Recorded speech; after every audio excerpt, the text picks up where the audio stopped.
Para po sa ating mensahe ngayong umaga, tayo magpapatuloy sa ating pag-aaral ng aklat ng mga awit. Tayo ay nasa gitna ng ating pag-aaral sa awit 143. At sa umagang ito, ating tatapusin ang buong awit. Bibigyan kong diin ang talatang Siyam. Ngunit ngayon, hayaan niyong basahin ko sa inyo ang talatang 7 hanggang 12. Psalm 143, verses 7 to 12. Hear the word of the Lord.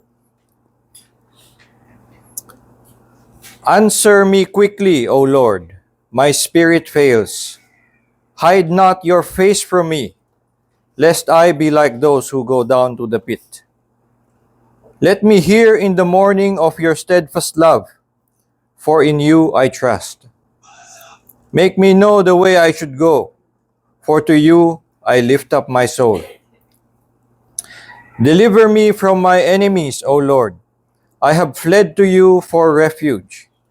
Teach me to do your will, for you are my God. Let your good spirit lead me on level ground. For your name's sake, O Lord, preserve my life. In your righteousness, bring my soul out of trouble, and in your steadfast love, you will cut off my enemies, and you will destroy all the adversaries of my soul, for I am your servant. Pagpalain nawa ng Diyos ang pagkabasa ng kanyang salita. Itong awit na ito sa ating mga nakaraang pag-aaral, nakita natin na dito ay dumudulog si David sa Diyos upang siya ay iligtas mula sa kanyang mga kaaway. At ang kanyang pangunahing dalangin, deliver me from my enemies. Iligtas siya mula sa kanyang mga kaaway. At gumamit siya ng ilang mga lingwahe na lumalabas na sa kasaysayan ng Kristiyanong pagmumulay-mulay sa lahat ng mga salitang ito ay naging bahagi ng kanilang pagsamba, ng kanilang mga awitan at naging malaking bahagi ng kaisipang Kristiyano sa kasaysayan. Sa una nga nakita natin, ang binigyan nating diin ay yung talatang 2, saan sinabi, enter not into judgment with your servant, for no one living is righteous before you. At dito lumalabas yung postura ng isang tumatawag sa Diyos, isang kanyang lingkod, ay meron pa ring pagtingin sa kanyang sarili bilang makasalanan na walang karapatang tumayo sa harap ng kanyang Panginoon. Kaya kanyang dalangin, patuloy niyang dalangin na enter not into judgment with your servant, for no one living is righteous before you. At sa nakaraang linggo, ating tingnan naman ay yung talatang 5 at 6, kung saan ito ang naging pagbabago at pagkakaroon ng panibagong pag-asa ni David sa kanyang awit. Sapagkat simula talatang 1 hanggang 4, kanyang ipinipinta kung paanong siya ay nagipit ng kanyang kaaway, crushed to the ground. Ngunit pagdating sa talatang 5 ay nagkaroon ng pag-ikot, nagkaroon ng panibagong pag-asa si David. At ito ay nung kanyang binalikan lamang ang mga nakaraang gawa ng Diyos na nagtuturo sa kanya ng pag-ibig ng Diyos. I remember the days of old. I meditate on all that you have done. I ponder the work of your hands. I stretch out my hands to you. My soul thirsts for you like a parched land. Nang kanyang alalahanin ang mga gawa ng Diyos at kung paanong ang Diyos ay tapat sa kanyang tipan sa Israel, sa kanyang mga ninuno, ay nagkaroon siya ng panibagong lakas na sumampalataya na magkakaroon nga siya ng kaligtasan. Siya ay makakatanggap ng kaligtasan mula sa Diyos. Kaya nagkaroon siya ng pag-asa at nagsimula siya sa talatang 6, I stretch out my hands to you. Nung siya ay nagipit na ng kanyang mga kaaway, crushed to the ground, ay doon nagkaroon na muli siya ng pagtingala sa Diyos and stretching out of His hands. Ngayon dito sa talatang 7 hanggang 12, dito makikita natin na si David ay bumalik sa kanyang pagdalangin at dito ibinuhos niya ang kanyang paghiling sa Diyos na siya nga ay iligtas. Magsisimula siya sa talatang 7 hanggang 8 at ito ay masabi nating expressions of his sense of urgency na nagpapakitang ito ay kanyang maigting nararamdaman. Kaya ang kanyang dalangin, answer me quickly, O Lord. Kaya gusto niyang agaran siyang iligtas na dahil nga naramdaman na niya yung kanyang sakit. At sa pagdating sa talatang 9 ay dito na nga ibubuhos niya ang kanyang sunod-sunod na mga hiling. At ang pinakapangunahing hiling, sinabi nga natin, ay yung talatang 9, deliver me from my enemies. Yung kanyang mga hiling pa pagdating sa talatang 11 hanggang 12 ay iba-ibang version lamang nung parehong dalangin na iyon. Preserve my life, bring my soul out of trouble. In your steadfast love, you will cut off my enemies, you will destroy all the adversaries of my soul. Sa gitna ng lahat ng kanyang mga paghiling ng kaligtasan, ay meron siyang binanggit at ito ang magiging bibigyan nating diin sa ating pag-aaral sa umagang ito, ay binanggit lang niya kung ano ang kanyang ginawa. Sinabi niya, I have fled to you for refuge. Sa kanyang paghiling, deliver me from my enemies, O Lord. Ito ang kanyang isinamang isang sentence, I have fled to you for refuge. Ngayon, hindi ito nililinaw ni David kung ito ba ay kanyang argumento sa Diyos na kaya mo ko iligtas ay dahil lumapit ako sa iyo. So wala namang nilagay na for I have fled to you for refuge o sapagkat ako ay tumakas na tungo sa iyo. Pero sa takbo lamang ng kanyang dalangin, maaaring yun nga ang kanyang layunin, na magbigay ng argumento sapagkat ako'y pumunta na sa iyo, kaya ako'y iligtas mo. Pero hindi bilang dahil pumunta ako sa iyo, ito ay karapatan ko na o gantimpala ako sa paglapit ko sa iyo, kundi ito ang kanyang pagbibigay diin sa kanyang sariling kalagayan na ipinapakita niya, wala na akong ibang mapupuntahan, tumakbo na ako, tumakas na ako mula sa panganib at sa iyo ako pumunta. Kaya iligtas mo ako. So ito ang kanyang parang hiling sa Diyos na sa kanyang desperadong kalagayan, ang kanyang inaasahan na lamang ay ang Diyos. Kaya't mula doon na ay kanyang sinasabi, I have fled to you for refuge. Ito ay maaaring kanyang argumento, maaaring kanyang pagmamakaawa sa Diyos, na ipakita ang kanyang kalunos-lunos na kalagayan, o maaari din ito ang kanyang tinatayuan na confidence, na kaya niya sinasabing, deliver me from my enemies, O Lord, I have fled to you for refuge. Meron na akong napuntahan, nakakita na ako ng magliligtas sa akin, nandito na ako sa ligtas na lugar. So ito marahil ay inaalala niya bilang kanyang tinatayuan na ground of his confidence na siya ay makakatanggap nga ng kaligtasan. At kaya kung ito ay tinuturo sa atin ng banal na Espiritu na maging lengguwahe natin tungkol sa ating sarili, ating tandaan nga na ang mga awit ay tinuturo sa atin na maging awit din natin. At tayo din ay dapat na sasabihin tungkol sa ating sarili, I have fled to God for refuge. Tayo ay lumapit na sa Kanya. Kaya ang tinuturo sa atin at ang hamon sa atin ng mensaheng ito ay na makita natin ang ating sarili bilang mga tumakas at tumungo sa Diyos para sa kaligtasan.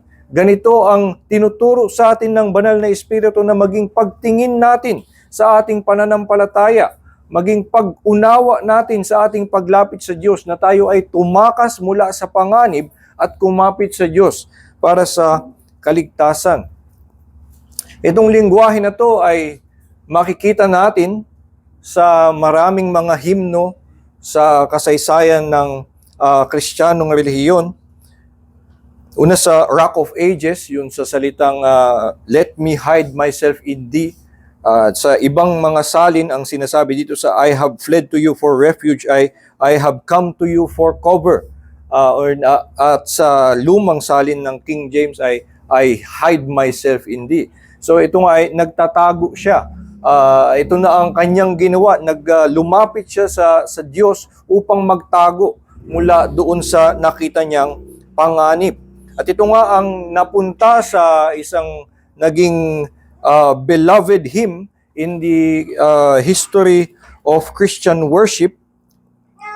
So, nakikita natin kung paanong itong pag-iisip ng ganito sa ating pananampalataya ay malalim sa kasaysayan ng ating pagsamba. Sa isa pang awit doon sa How Firm a Foundation, ay meron ding ginamit din yung ganung lengguwahe.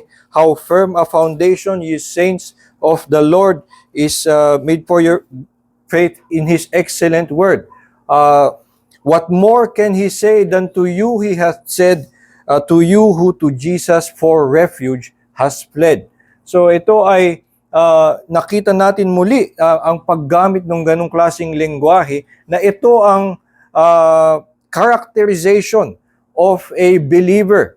They have fled to Christ for refuge. At ito actually ay makikita nating ginamit just one more time in the New Testament sa Hebrews chapter 6 at sa kanyang yung manunulat ay nilarawan ang mga mananampalataya na sinabing we who have fled to Christ for refuge have good encouragement to have confidence. So, merong nagpapalakas ng loob sa atin, tayo na mga tumakas at nagtago kay Hesukristo. So, ito ang naging pag-unawa ng mga mananampalataya sa kanilang sarili. At siguro maganda para sa atin na mabalikan yung ganitong klaseng pag-unawa ng pananampalataya at isipin sa ating sarili, ito ang ginawa natin. Ito ang ibig sabihin ng pananampalataya na tayo ay tumakbo mula sa panganib at tumakas tungo sa Diyos para magpakanlong. Yun yung gamit na salita sa Tagalog translation. Sabi ni John Owen sa kanyang pagpapaliwanag ng The Doctrine of Justification by Faith, sa itong mahabang libro about just that doctrine, The Doctrine of Justification by Faith. At meron dong isang chapter na pinapaliwanag niya ang pananampalataya, kung ano ang itsura nito. At ang isa sa kanyang mga sinabi ay gamitin yung lengguwahe ng fled for refuge. Maliban dun sa mga iba pa na receiving or coming to Christ, ang isa na ginagamit ng Biblia ay fled for refuge. At kanyang ikinumento tungkol sa lengguwaheng iyon na more than 100 philosophical disputations ay magbibigay ito ng mas matinding liwanag kaysa sa ganun ngang kadaming diskusyon. Mas madami kang makukuhang liwanag tungkol sa pananampalataya sa lengguwahe ng fleeing to Christ for refuge kaysa doon sa kung ano-ano pang mga debate tungkol sa nature of faith. At ano ba ang nakukuha natin? Ano ang tinuturo sa atin ng ganitong pananalita tungkol sa pananampalataya? Paano nakakatulong ito at paano nasabi ni John Owen na ganun kalaki ang naidudulot sa atin ng ganitong pag-unawa sa pananampalataya? Well, ang pag-unawa ng faith as a plea to Christ ay hindi lamang si John Owen, at ito nga din ay kasama sa kanyang sinabi, na ito ang naging reflection, the subject of reflection of many theologians. At kaya ang tawag nila sa pananampalataya is the flight of the soul. Yung fleeing yung tinatawag, hindi yung paglipad, hindi yung ibig sabihin ng flight, kundi yung pagtakas. Yung unang ginagawa sa pananampalataya, the flight of the soul. At habang may kakulangan sa ating pag-unawa ng pananampalataya, maaaring magdulot ito sa atin ng hindi kasiguraduhan na tayo ba'y tunay na mananampalataya Minsan magkaroon tayo ng maling pag-unawa ng mga magkaroon tayo ng false assurance na tayo ay mga mananampalataya. Kung hindi tayo masasabing tumakas at kumapit kay Jesucristo para sa kaligtasan, tayo ay meron tayong ibang pag-unawa ng pananampalataya, hindi yun ang saving faith na sinasabi sa Biblia.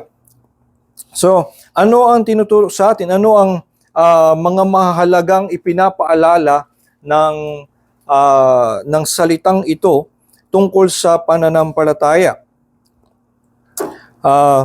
Dalawa lamang ang aking ibibigay. Una ay pinapaalala na ito na ang tunay at nagliligtas na pananampalataya ay isang pagtakas sa panganib.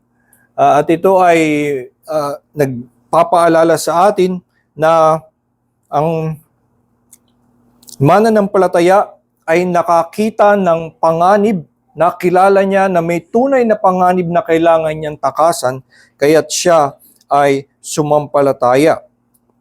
Ito ay nagmumula doon nga sa lengguwahe ng fleeing, at ang ibig sabihin nito ay talagang tumakas. Ang kanyang lengguwahe ay meron sa Biblia, ginagamit din naman ang salitang come to Christ or minsan look to Christ.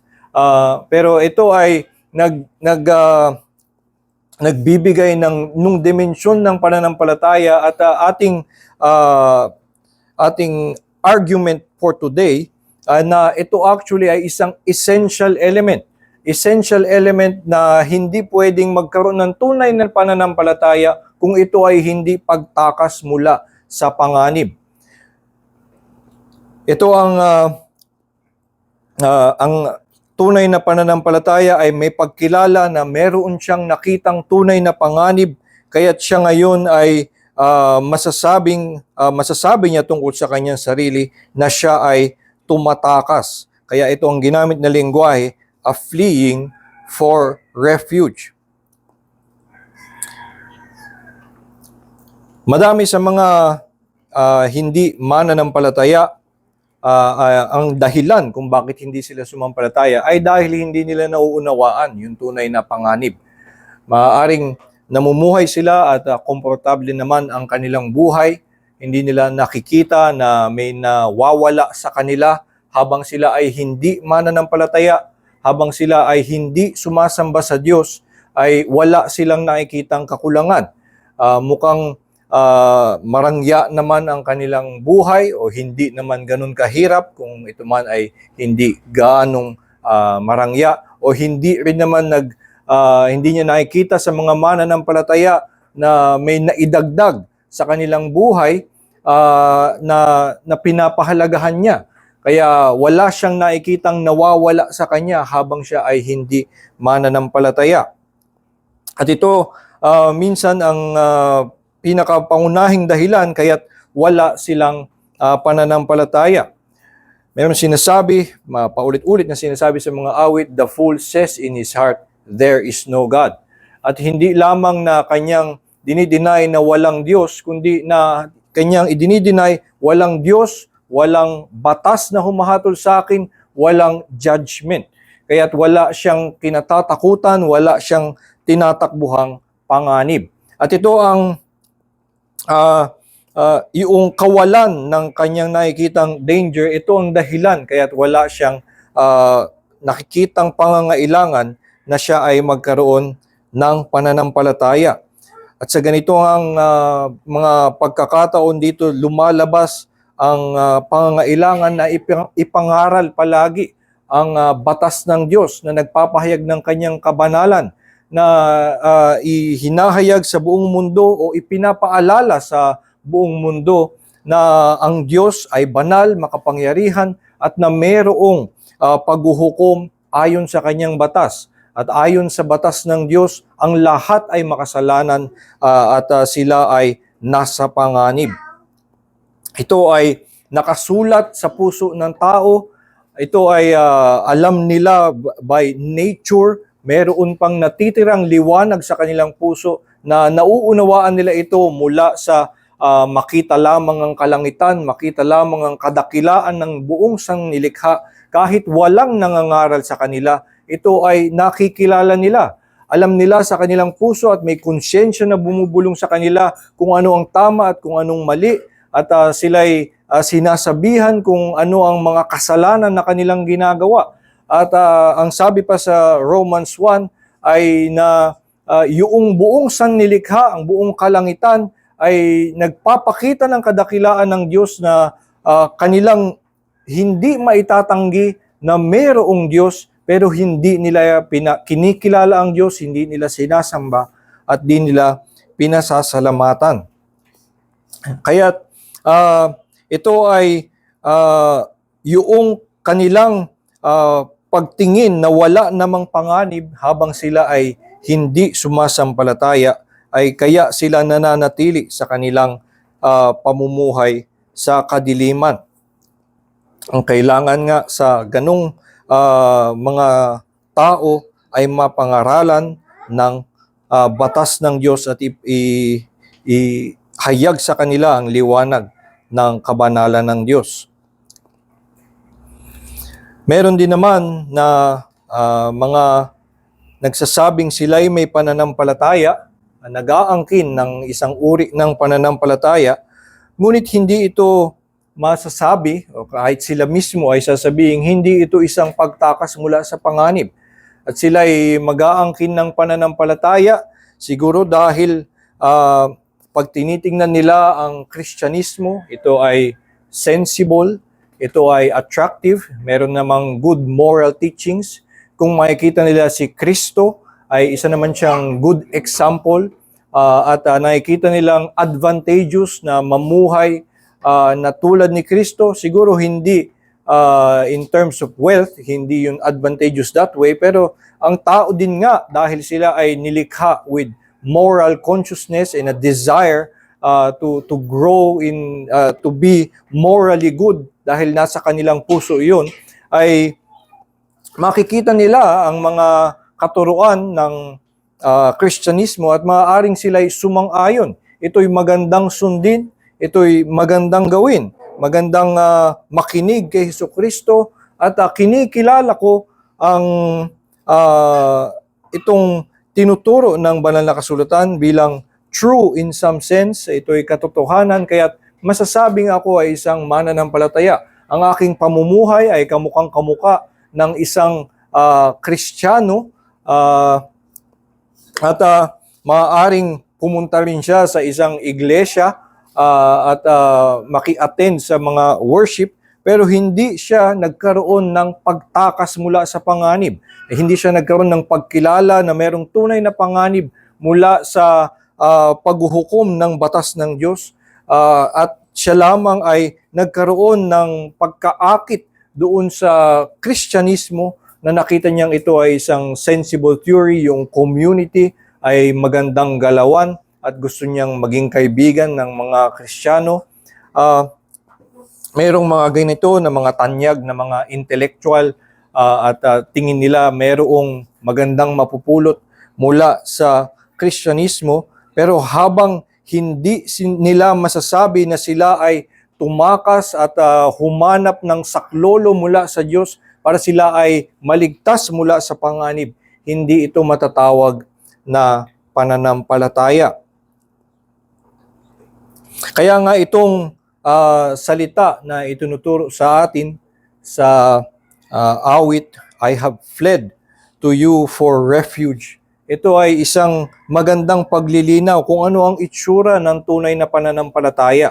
Ang tunay na pananampalataya ay mayroong kinikilalang panganib, nakikita niyang totoo para sa kanya na meron niyang panganib na kailangang takbuhan, at ang kanyang pag-asa lamang ay tumakbo tungo sa Diyos para siya ay iligtas. Ito sinasabi natin ay isang essential, isang necessary part ng true faith. Habang walang ganito, hindi ito true faith. Pero hindi pa masasabi na kung meron ng pagkilala ng panganib, ito ay isa ng tunay na pananampalataya. Habang Maaring madaming makakita na meron ngang panganib, makilala nila na may Diyos na maghahatol, na makilala nila na ang daming kulang sa akin habang di ako mananampalataya, makilala nila na ang dami kong kasalanan na kailangang mabago sa akin, pero hindi pa masasabi doon pa lamang sa pagkilalang iyon na meron silang tunay na pananampalataya. At ito nga yung pangalawang inililinaw sa atin na tungkol sa pananampalataya, maliban sa ang pananampalataya ay nag-uugat sa pagkilala na merong tunay na panganib, ang pananampalataya ay may tunay na pagtakas. It's an actual fleeing, a flight na at sila'y tumutungo sa Diyos. I have fled to you for refuge. Sila ay hindi lamang I have agreed that there is danger. I have agreed that you are a safe refuge. Hindi niya ito kinilala lamang sa kanyang isipan, kundi siya ay gumawa nung decisive action. I have fled to you for refuge. At ito ang magkakarakterize ng isang tunay na pananampalataya na meron talaga siyang ginawang pagtakas mula sa panganib at siya'y kumapit sa Diyos. Maaari nga na may mga taong makilala ang tunay na panganib, makita nila at sumang-ayon sila na ang batas ng Diyos, ang kabanalan ng Diyos ay higit sa kanila, na ito'y hindi nila abot sa kanilang sarili. Pero maaaring ang kalabasin nito, una ay hindi sila tumakas. O isipin na lamang nila, wala akong pag-asa. Hindi na lamang ako tatakbo, mananatili na lamang ako dito sa pamumuhay ng aking kasalanan. Dahil ako naman ay walang pag-asa hindi na nga tatakas. Ito nga ang kahit na meron siyang pagkilala ay hindi siya tumakas, kaya't hindi siya masasabing may pananampalataya. Maaari naman na yung kanyang hindi pagtakas ay ang kanyang itsura ay lumaban siya. Dahil sa kanyang palagay ay kaya niya itong lutasin sa kanyang sarili. So ito ay muli hindi pananampalataya kundi pagkakaroon ng kumpiyansa sa kanyang sarili na kaya niyang harapin yung panganib. Nakita niya ang batas ng Diyos na hinihiling sa kanya, ang buong kabanalan, na ito ang kondisyon para siya ay makatayo sa harap ng Diyos, at naisip niya, kailangan ko lang magbago. Kailangan ko lang ayusin itong mga mali sa akin, at pag nagawa ko ito, kaya kong tumayo sa harapan ng Diyos. So ito ay may pagkilala siya, nakita niya na meron ngang mali sa kanyang buhay, pero hindi siya tumakbo at hindi siya tumakas mula sa panganib at hindi kumapit sa Diyos. At kundi ang kanyang pinagkatiwalaan ay ang kanyang sariling katuwiran. Ito nga ay hindi pananampalataya, ito'y salungat doon sa unang postura na ipinakita ni David sa una, enter not into judgment with your servant, no one living is righteous before you. Hindi niya nakilala na hindi niya ito magagawa sa kanyang sarili. So meron siyang pagkilala nung panganib, pero hindi niya siguro naunawaan kung gaano talaga kalalim at gaano katindi yung panganib na kanyang kinakaharap. At sa mga ganito, ang kailangan nga muli ay ang pangangaral at paghahayag ng batas ng Diyos. Muli ay iharap sa kanila kung ano talaga ang hinihiling ng batas. Minsan, ang batas ay ipinapangaral na para bang ito ang hinihiling ng Diyos, kaya nyo yan, ayusin nyo ang inyong buhay. Ngunit ito ay ang tamang paggamit ng batas na itinuturo sa atin ng Biblia. Sinabi mismo ni Pablo, the law is for the ungodly. The law is for the unrighteous. The law reveals sin. At ito ang pangangaral ng batas na kailangan gawin sa mga tumatayo sa kanilang sarili at may nakitang panganib ngunit hindi sila tumatakbo at kumakapit sa Diyos sa pananampalataya. Hindi nila nakita kung ano ang tunay na kabanalang hinihiling ng batas ng Diyos, kaya't kailangang ihayag sa kanila ito ang taas ng hiling ng batas. Ang hinihiling nito ay walang makakatupad kundi si Hesukristo lamang. At kaya ikaw sa iyong kalagayan ngayon ay nasa panganib, kailangan mong tumakas. At kaya kailangan silang pangaralan ng buong kapangyarihan ng batas ng Diyos na ipakitang ito'y hindi nila kaya sa kanilang sarili. Pero meron nga din na maaaring dahil doon na makita niyang walang pag-asa ay mabaon siya doon sa kanyang despair at makita niya yung na sa kanyang sarili walang magagawa, makita niyang napakataas nga ng hinihiling ng batas, hindi niya ito abot at manlumo na lamang siya sa kalungkutan. At dito nga kailangang ihayag sa kanila ang kapangyarihan ng Ebanghelyo, ang kaluwalhatian ng biyaya ng Diyos na sa pamamagitan ni Hesukristo ang makasalanan ay maaaring makatanggap ng kapatawaran.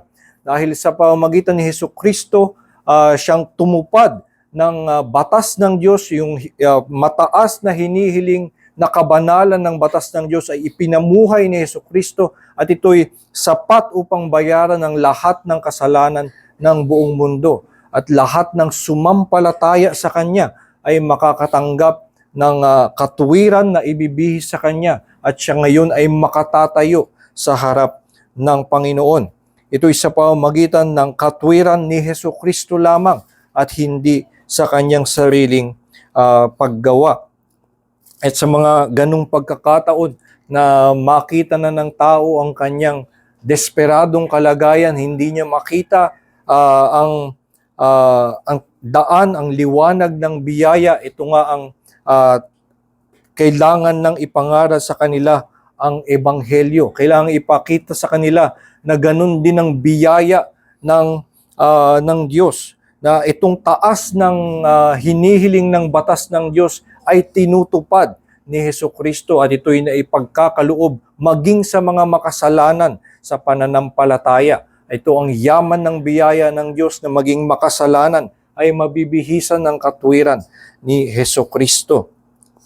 At kaya sa ganito na makilala niya ang yung kanyang tunay na tanging pag-asa na si Hesukristo lamang ang magiging tanging pag-asa niya na harapin ang panganib na dala ng batas, ang paghahatol na hindi matatakasan ng tao, ay magkakaroon siya ng pagkapit sa Diyos, pagtakas at siya'y kakapit lamang sa Diyos at magiging kanyang confidence na sabihing, I have fled to you for refuge. At siguro yun nga yung naging ugali nung manunulat sa Hebrews, ng kanyang sinasabi na we who have fled to God, to Christ for refuge, have encouragement to have good confidence. So meron silang encouragement dahil sila ay lumapit na kay Hesukristo, meron silang katiyakan.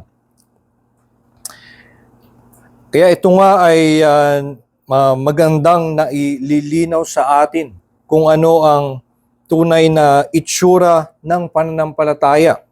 Ang pananampalataya ay hindi lamang isang pagkilala nung panganib, kundi ito ay paglapit talaga sa Diyos, pagtakbo sa Kanya at paghingi ng saklolo. Dahil sa paggamit natin ng salitang pananampalataya o yung in English ang ginagamit natin ay believe, ay dito nga nagkakaroon ng mga maling pag-unawa kung ano ang itsura ng pananampalataya. Ang salitang believe ay nakakabit sa ating lengguwahe sa intelektual na belief. Kung ang isang tao ay hindi naniwala sa iyo, siguro kulang ng ebidensya, kulang sa argumento, kailangan siyang kumbinsihin. At kaya minsan ganito ang tingin natin na nagkukulang sa mga hindi mananampalataya. Kailangang patunayan sa kanila na totoo ang sinasabi ng banal na kasulatan. Kailangan i-argue, kailangan ipakita sa kanila na logical ang sinasabi ng banal na kasulatan, at lahat ng yun ay kaya namang patunayan.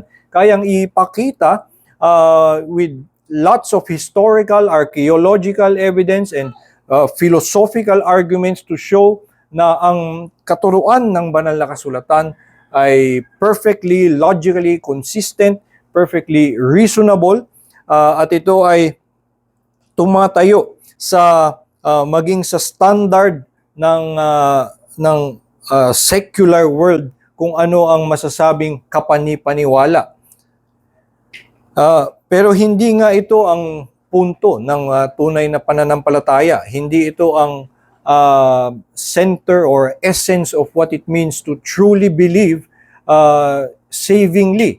Yung nagliligtas na pananampalataya ay hindi lamang na nakumbinsi ka na totoo ang mga milagro na mababasa mo sa Biblia, or naniwala ka na totoo na hinati ng Diyos yung Red Sea, totoo na ginawa na ni Kristo yung mga milagro na sinasabing ginawa daw niya doon sa Gospels, kundi itong yung paniniwala na tinutukoy ay hindi isang intellectual belief.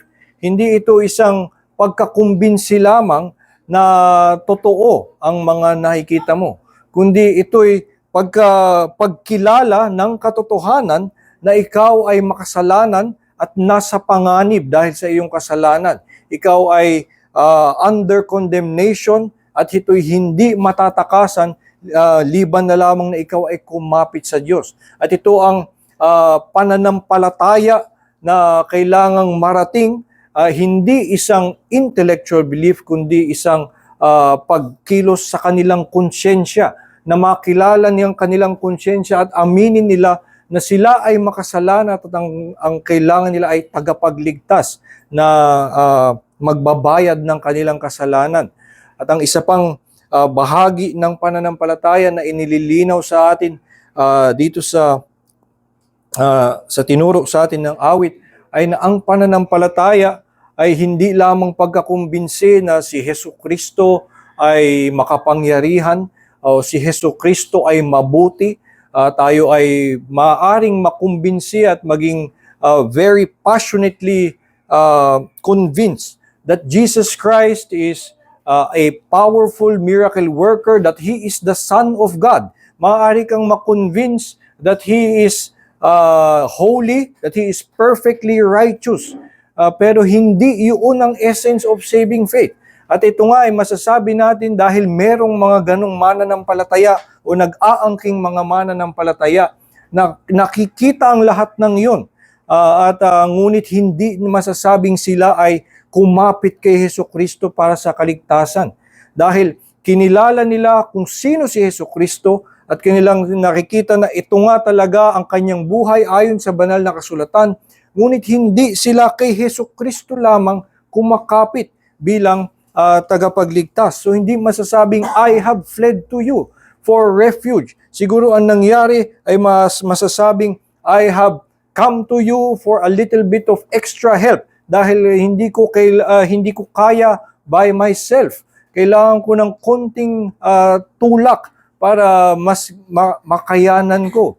Or hindi na nakita nila na meron nga talagang panganib, so hindi ito pagtakas, kundi paglapit lamang sa Kanya, to follow Him around. Kaya kitang sundin, kaya kong gawin kung anong ginawa mo para sa akin. Pero ang pananampalataya, ang tunay na nagliligtas na pananampalataya ay tinatago ang kanyang sarili. Hindi na siya'y tatayo pa at mangangahas pa na tumayo sa harap ng Diyos sa kanyang sariling katwiran, kundi siya'y magtatago sa likod ni Jesucristo. I hide myself in thee. Ito ang tunay na pananampalataya. At habang ang tao magkaroon man siya ng mga mabubuting pagtingin kay Jesucristo, makita man niya na si Jesucristo ay maganda ang kanyang mga katuruan, at sumang-ayon man siya sa mga pangangaral ni Jesucristo kung paano ang tamang pamumuhay, at gawin man niya ang lahat ng ito, ito ay hindi pananampalatayang magliligtas sapagkat hindi niya kinilala na siya'y makasalanan na kailangan ang katuwiran ni Hesukristo ang maibihis sa kanya. Dahil sa huli, anumang ganda ng kanyang tingin kay Hesukristo, habang hindi niya kinakapitan si Hesukristo lamang para sa kaligtasan, ay kulang nga ang kanyang pagtingin kung ano talaga ang kanyang kasalanan, kung ano talaga ang hiling ng batas, at ito'y matutupad lamang sa pamamagitan ni Hesukristo. Kaya't ang tanging paraan ay sumampalataya, kumapit kay Hesukristo, to flee to God for refuge. At ito lamang ang kanyang tatayuan para sa kanyang kaligtasan. At kaya nga, ang aral na kunin natin dito, una sa mga hindi pa mananampalataya, ito ang tunay na panawagan sa inyo. Hindi ito isang hindi namin layunin na kumbinsihin lamang kayo na makapangyarihan ng Diyos, na totoong hinati yung dagat, na totoong may isdang kumain kay Jonah. Hindi na gusto namang namin kayong paniwalain sa mga hindi ka panipaniwala sa ating paningin na mga kwento sa Biblia, kundi na nais na ipaalala sa inyo ang pinatahimik niyong konsensya. Ang inyong konsensya na siguro hindi nyo pinapakinggan, kayo'y makasalanan. At ito'y alam nyo, naririnig nyo yan siguro, pero sa habang panahon ay natutunan nyong hindi na siya pakinggan.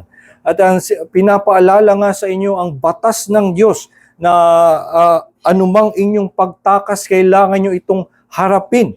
At ang tanging pagtakas lamang na magagawa ninyo na talagang makakaharap pa rin kayo sa paghukom ng Diyos ay magtago kayo kay Hesukristo. At ito nga ang mayamang biyaya na ipinagkakaloob ng Diyos, na sa pamamagitan ni Hesukristo na tumupad ng batas, ay ito'y ibibihis sa lahat ng sasampalataya sa Kanya, at lahat ay makatatayo sa likod ni Hesukristo at masasabing sila ay matuwid, mabibilang silang matuwid sa likod ni Hesukristo.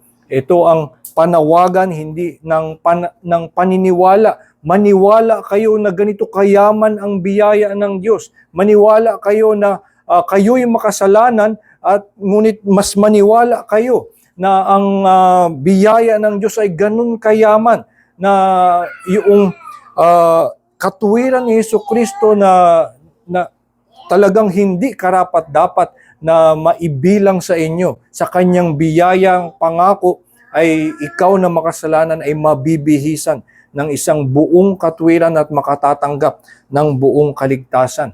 Ito ang paniniwala na tinatawag sa inyo, at naway maunawaan yung ito ay isang napakatinding kaligayahan. Pinapaalala sa atin ng awit na ito nga ang dapat nating maunawaan. Merong tunay na panganib, pero meron nga ding tunay na kaligtasan. Meron tayong matatakbuhan, meron tayong malalapitan.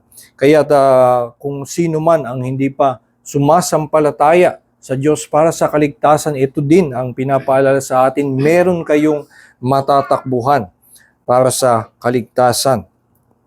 At sa mga mananampalataya, ito ay tinuturo sa atin na maging pag-unawa natin sa ating pananampalataya. Ganito daw natin tingnan kung ano ang itsura ng ating pananampalataya.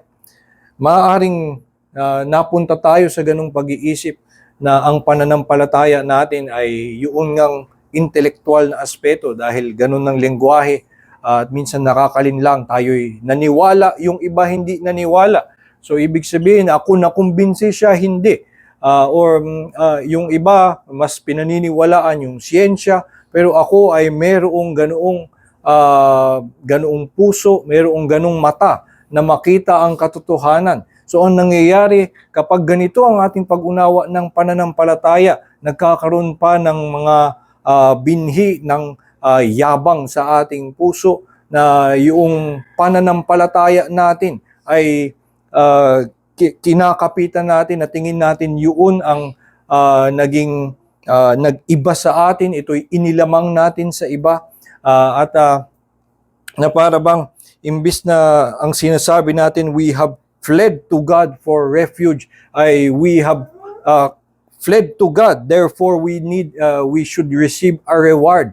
We have fled to God for the reward of His refuge, na para bang dahil sa ating pagtakbo ay meron tayong karapat dapat tayo ngayong gantimpalaan ng Diyos ng kaligtasan. Dahil tayo ay naniwala at ang iba hindi, ay tinitingnan natin ngayon ang ating sarili na superior because of our mas humble tayo, mas meron tayong kakayanan na unawain yung spiritual na mga bagay at hindi na mabulag lamang ng mga argumento ng siyensya o filosofiya. Pinapaalala nga sa atin ng awit na ito ang tunay na esensya ng pananampalataya. Ang ating pagkapit at paniniwala sa Diyos ay hindi lamang isang pagkakumbinsi kung ano ang katotohanan, kundi isang pagkilala na tayo ay mga makasalanan na nagtago lamang kay Jesucristo. At tayo kumapit lamang at tumakbo mula sa batas at kinailangan natin na magpaligtas sa Diyos. At kung ganito ang ating pag-unawa ay nawawala ng puwang ang pagyayabang sa ating pananampalataya.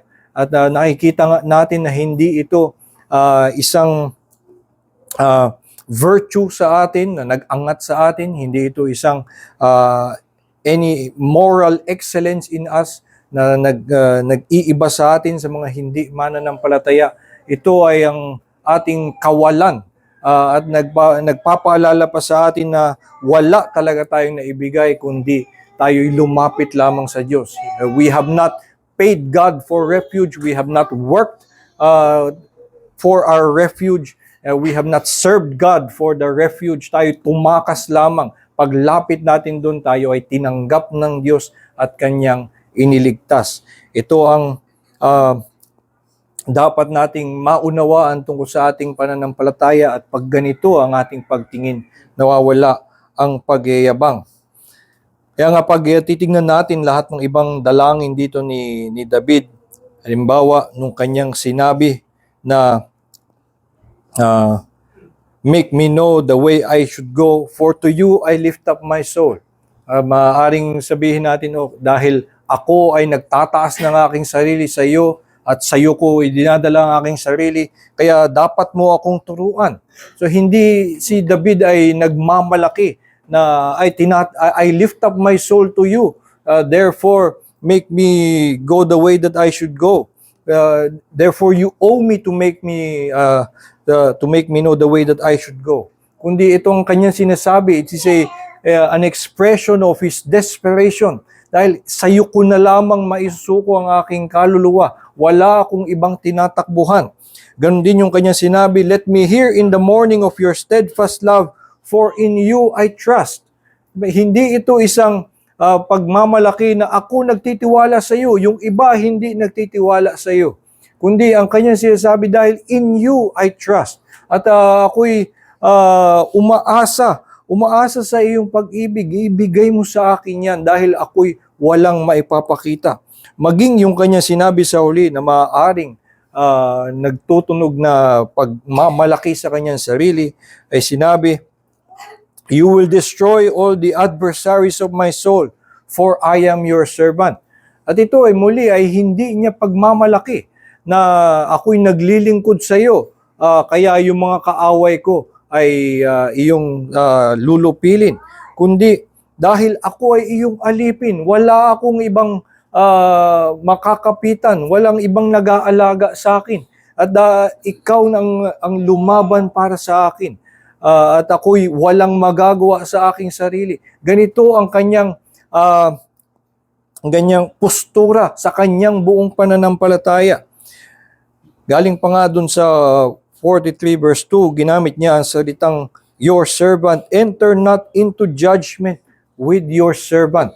Dahil nga sa kanyang pag-unawa bilang lingkod ng Diyos. Kahit sa pagiging lingkod ng Diyos, ito'y hindi kanyang maipagmamalaki, hindi basehan ng kanyang kumpiyansa sa harap ng Diyos, kundi ang kanyang kinakapitan ay ang awa ng Diyos lamang.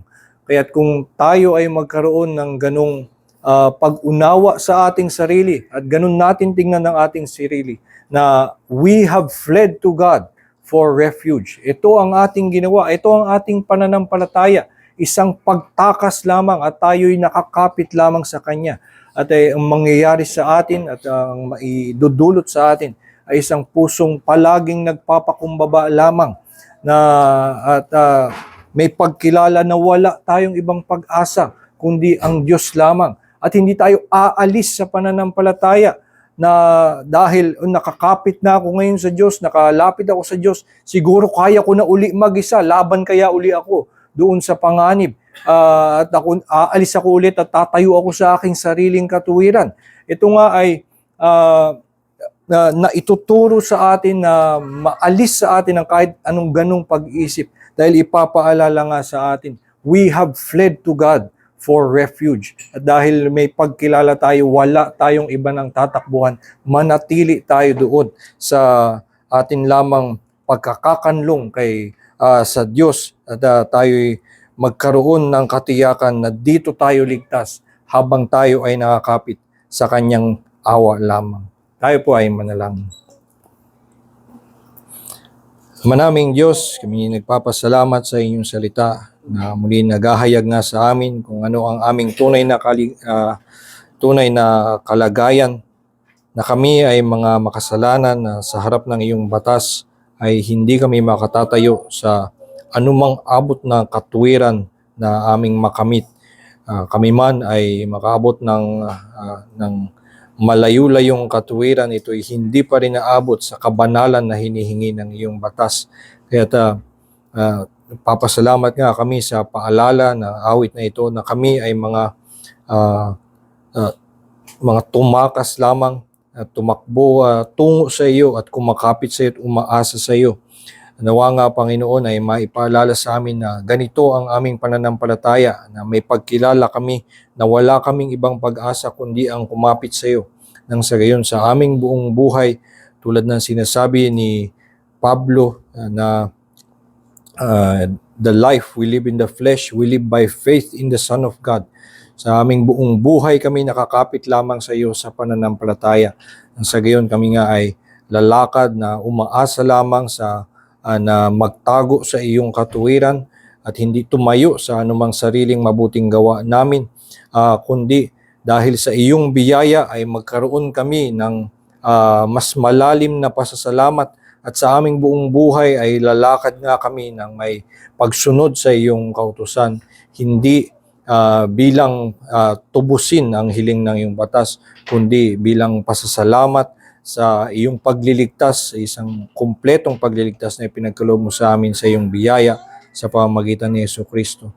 Dalangin namin na sa buong araw na ito ay mas maidiin mo pa sa amin ang mensaheng ito na sa harap ng iyong batas kami ay walang pag-asa, ngunit sa biyaya mo kay Jesucristo kami ay may kumpletong katiyakan. At kaya nga ipaalala mo sa amin ito sa lahat ng mga madidinig naming pangangaral at nawa ito'y magbigay sa amin ng mas malalim na pasasalamat at papuri sa iyong pangalan. Aming dalangin sa pangalan ni Jesus. Amen.